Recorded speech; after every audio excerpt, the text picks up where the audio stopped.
Hello, everybody. We're here today with Mr. Joe Turner. And Joe Turner, he is one of the nominees to receive this award called the Best Awards that will be held at D.C. Brown Heritage Building. That's going to be on August the 2nd. And that's going to be at 5 p.m. And I love to say sharp because we start on time. And so we're here with him in his home, and we want you to get to kind of know a little bit more about Joe Turner and the things that he do and provide for the people in the community, and let you know that we're here to support him for his work in the community and to give him his roses while he's here. And so, Joe Turner, it's a pleasure to be here, and you invite me to your home. Thank you, Mr. Collins. Definitely welcome. Okay. Yeah. Now, when I first met you, never knew you, but I met you out there, and we worked together out there at Carrier. And we did a lot of things out there at Carrier. We fought with the union and all of this type of stuff, but that's not what I want to talk about on that part. All right.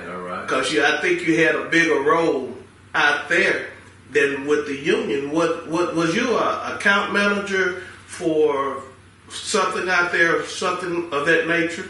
Actually, I served as the chairman, which was the chairman for the central safety for the whole plant, for all of the hourly employees, as well as the company's employees and management, because the partnership with the company was formed through the union, in which I was elected to be the leader for the union, but they gave the union the latitude to make the decisions, make all of the calls on any changes necessary to improve the quality of safety for the betterment of people's jobs. Mm-hmm.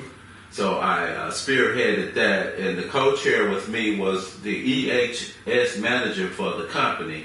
He was the company's person that they delegated to work with us in order for us to achieve a quality of safety that no other factory had ever done.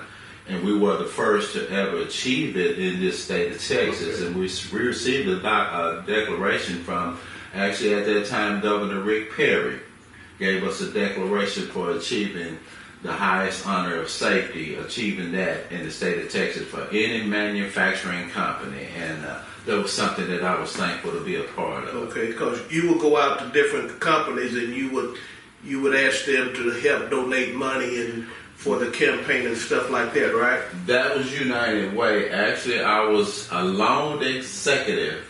The company asked me if I would represent them during the campaign for the United Way Drive, okay, to raise money for the community of the city of Tyler to help with the 22, at that time there were 22 agencies that fell under the umbrella of the United Way, in which we needed to raise so much money to keep these agencies afloat and help to improve with anything, the children, it ranged from different ranges of organizations, which this money went for the betterment of the community of Tyler.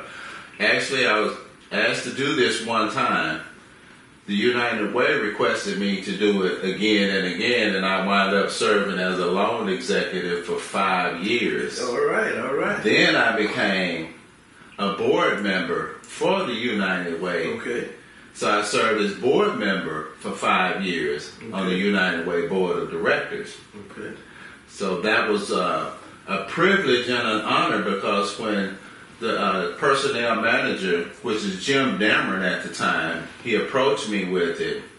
You know, I kind of reflected and thought about my life growing up and how things affected me and impacted me, family, friends, and my community that we didn't have access to. I saw an opportunity for me to actually educate and inform. Okay. So that's why I welcomed the opportunity to serve as a loan executive for that time. I didn't know it would turn out to be that long and extensive, but I was definitely truly thankful. Okay. Now, it was one place, I don't know if it had to do with that in particular, but you was involved with CASA, am I correct? Yes, CASA. Children's Advocacy Center. Yeah, as they fell under the umbrella Okay.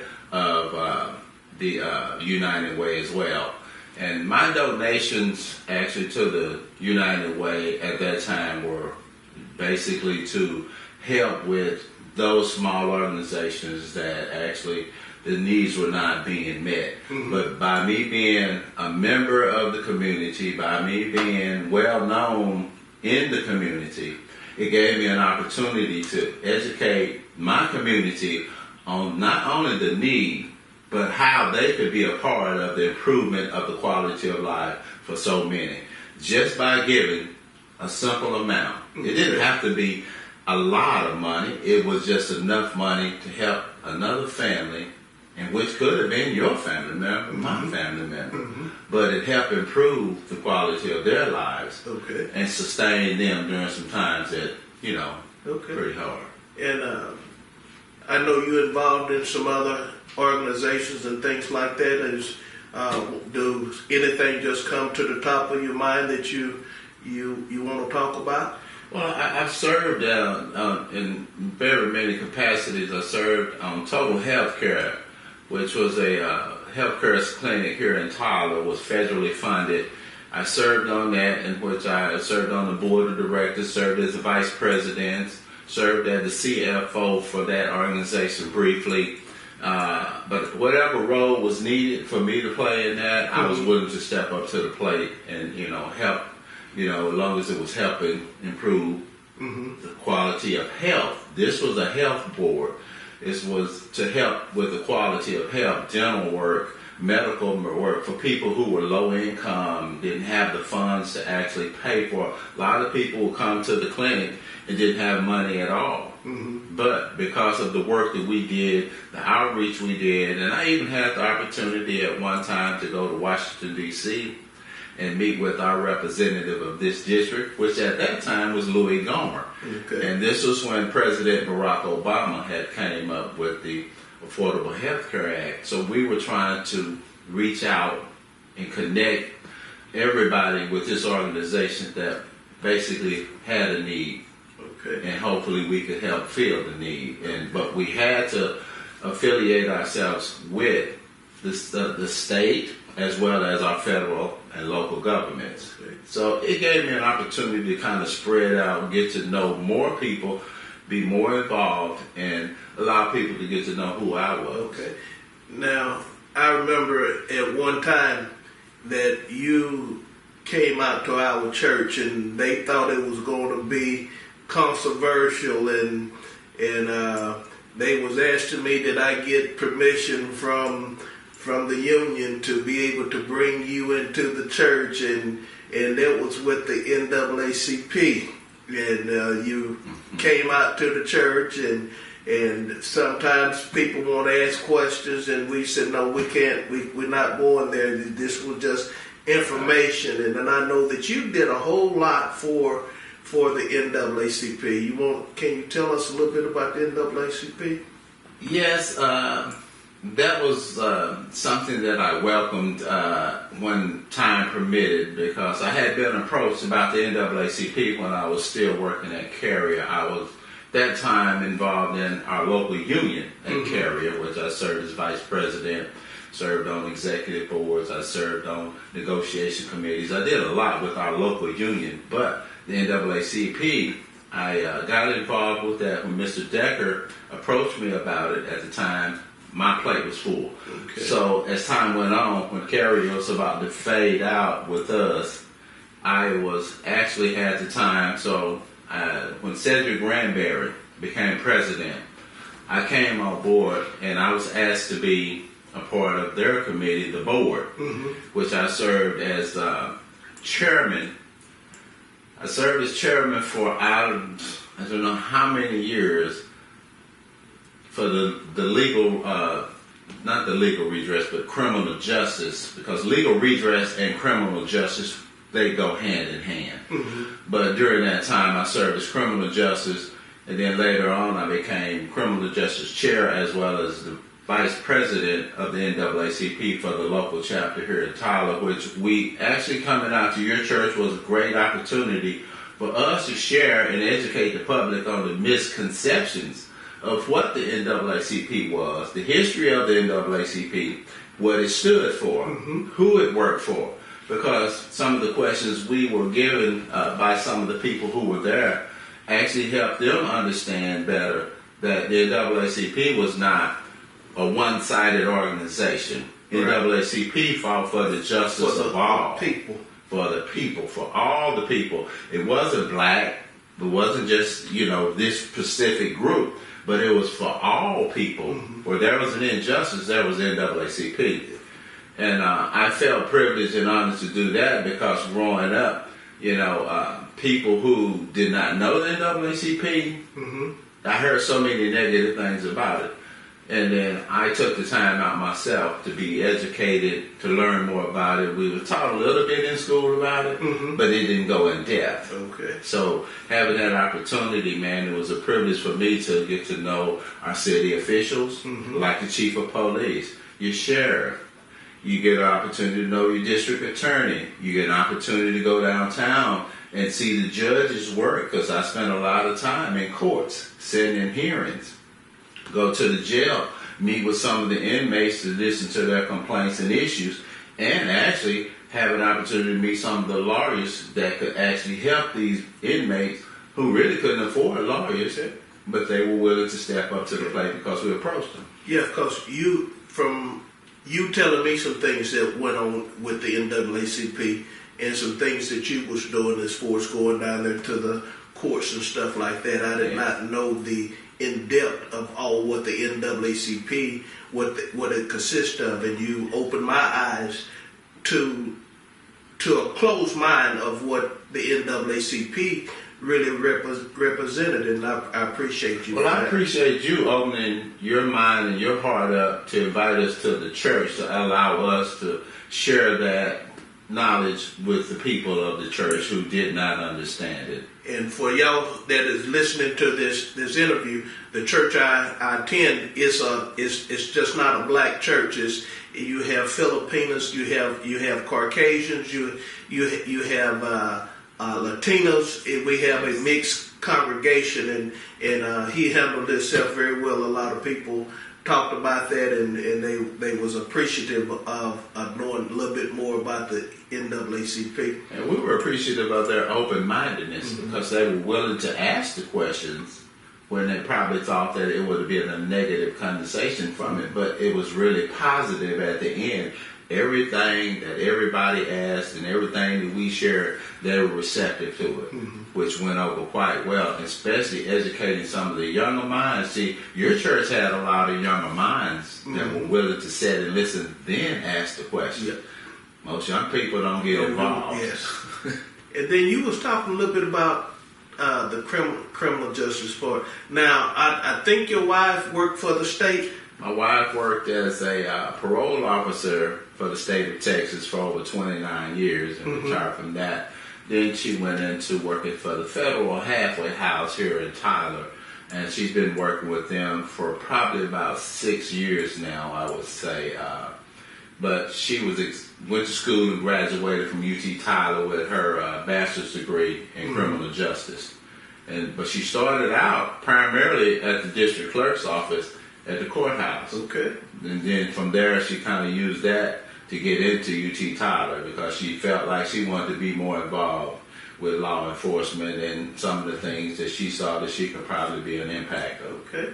Now, I've been knowing you for 20 years. That's just carrier's time. Carrier time. And after carriers, I think it's still been, about 10 years? 10 years. And you've been married to the same woman. So how long have y'all, Actually, to the same pretty lady, not the same woman, the same beautiful woman, that lady. So how long have y'all been married? Actually, Mr. Collins, me and my wife have been married. This will be actually going on 38 years. 38 years. And we started dating. It's kind of strange. We started dating in high school. So we've been knowing each other basically all our lives, but we got married and blessed with a son, Joe Jr., Okay.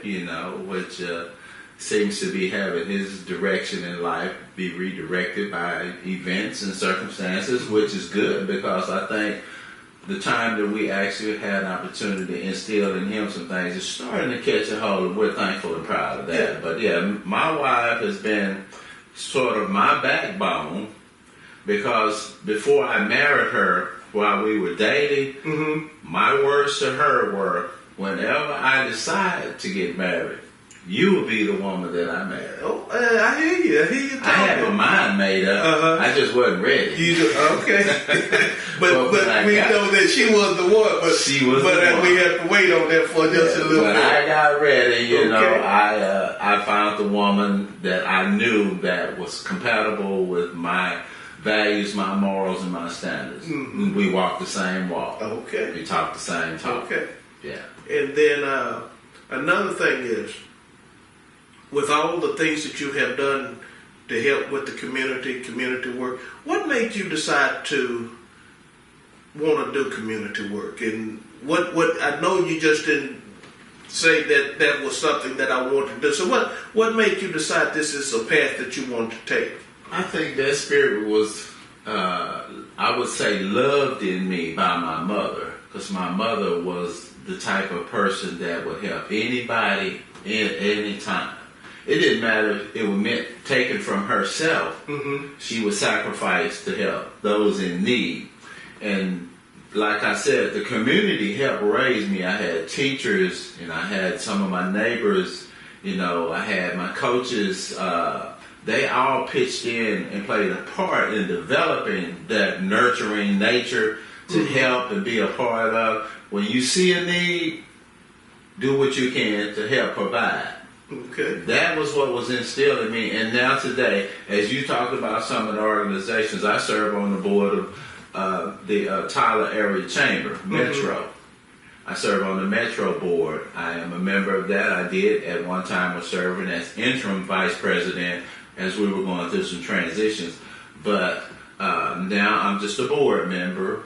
We've leveled off, and we're actually in the process of growing, and we are doing a wonderful job thanks to members of the community like yourself, you know, thanks to other people who are now willing to listen and open up and see what the area Metro, the Tyler Metro, actually offers to the community. So I still serve I'm serving in that capacity, Kyle.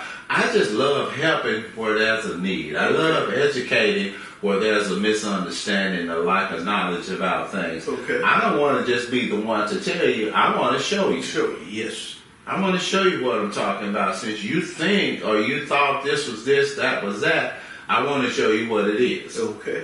So my passion to help in the community has always been spearheaded by growing up in the 60s. I'm a 60s child. I was born in 1960.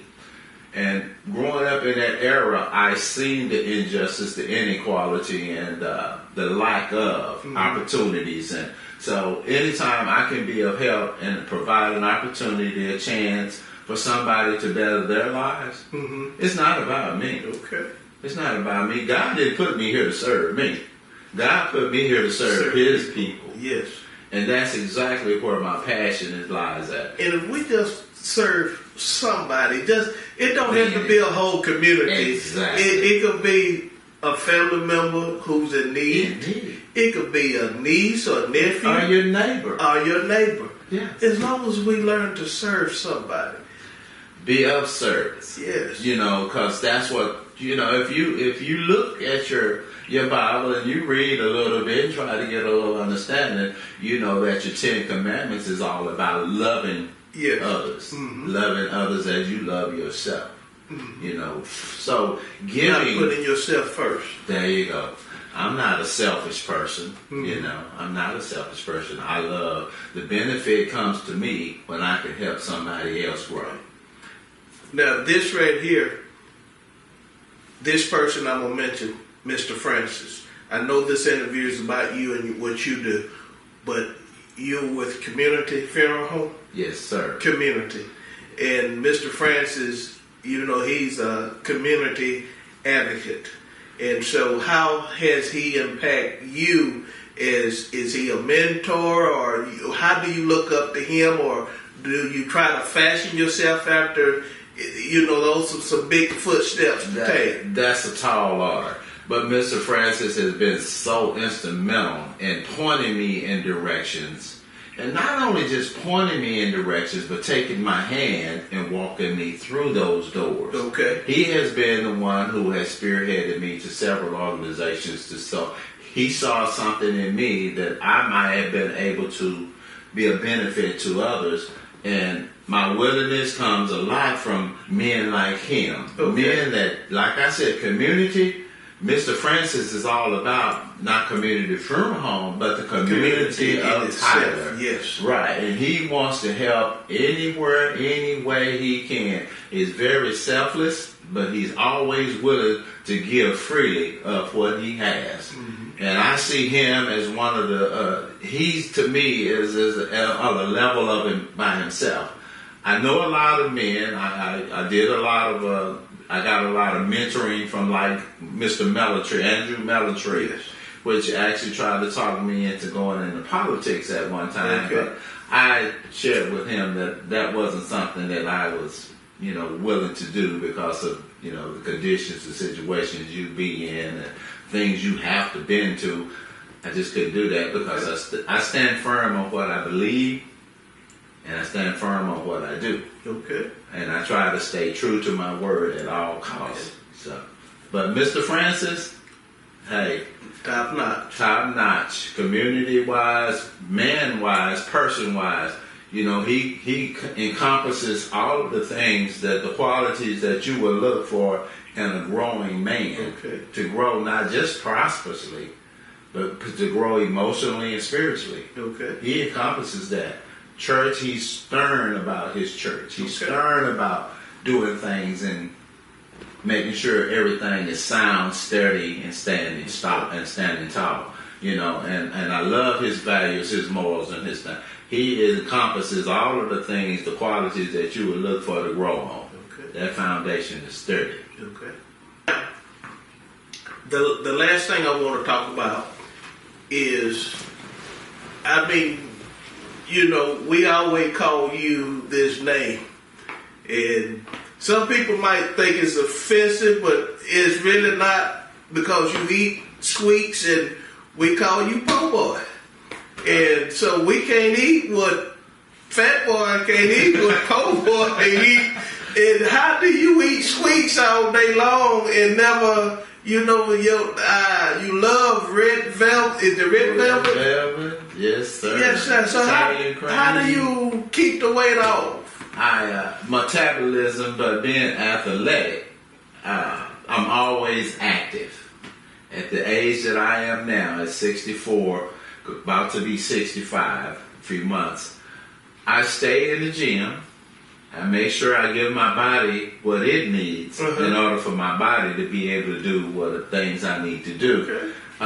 Always growing up, we didn't have a lot to eat, but mother made sure that we had something to eat. But as children, we always stayed on the sweet side in our family because the sugar kept us kind of going. Okay. It's like energetic, But as I got older, I've always stuck to that sugar diet. I love my sweets, cakes, chocolate. Now, you can't go wrong with any chocolate and cakes with me. Okay. I just love it. And banana pudding. Banana pudding, any desserts, really, you really can't miss me with desserts, pies, but we grew up in that kind of environment where we were fed a lot of things like that. But it doesn't, as of yet, it's not affecting me health-wise because, like I say, I continually keep myself in the gym. I stay active. For years, I played basketball year-round. Year-round. Yes, Even sir. after I graduated, I went to college on a scholarship. TJC, played basketball, got national championship. We got a third place in the nationals in NJCAA, National Junior College Athletic Association. We got third place in nationals. But I was fortunate enough to stay healthy, and after college, I kept that regimen of activity. I still played basketball up until my knees blew out, which I can't do any up and down the court anymore, but I still love the game. But I reverted to just going to the gym, working out, staying healthy. But that name never offended me being called po' boy, because I look at some of those who call me that, and I just, pray that their health, will hold up for them. Hold up for them. But Okay. yeah, the sweet thing, hey, it's just in my DNA. I would say, I'm not all of my family, but I would say 85% of my family, all of them, even my older brother right now, the one that's still living, he eats sweets just like I do. Okay. And maintain. Okay. So the sweet thing, Kyle, look at here. I gotta have it. You got If it. I eat, I gotta have something sweet. Okay.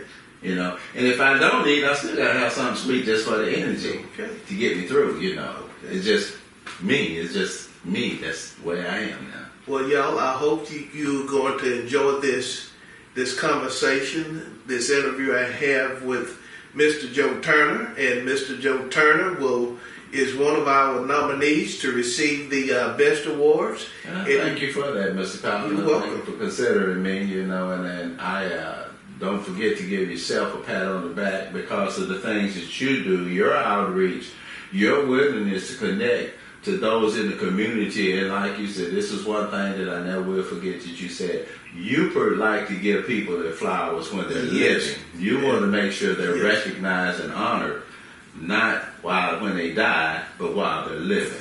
And we have been trying to do this for years. This is not something that you say, okay, well, he just tried. We have tried to honor you for about 7 years now. It's been a while. It's been about Because it was before COVID. Before COVID, yeah. Yeah. It's been a while, because I know when you gave Mr. Francis his, you honored Mr. Francis, and to this day, he is still delighted as a human being to know you as a friend. Okay. Well, we just thank you, and we just hope that people will come out to support you, and we'll see everybody on August the 2nd at 5 p.m. sharp in the D.C. Brown Heritage Building. Definitely looking forward to it, and if nobody else comes, I have a pretty large family, so quite a few of the family members will be there, because they deserve to see, and maybe it will impress some of them to become more involved in what they have an opportunity to grow. That's the whole point, and I appreciate it. Appreciate you, Mr. Collins. Thank you. Definitely. All right, Joe Turner. Thank you, Mr. Collins. Right here, the man.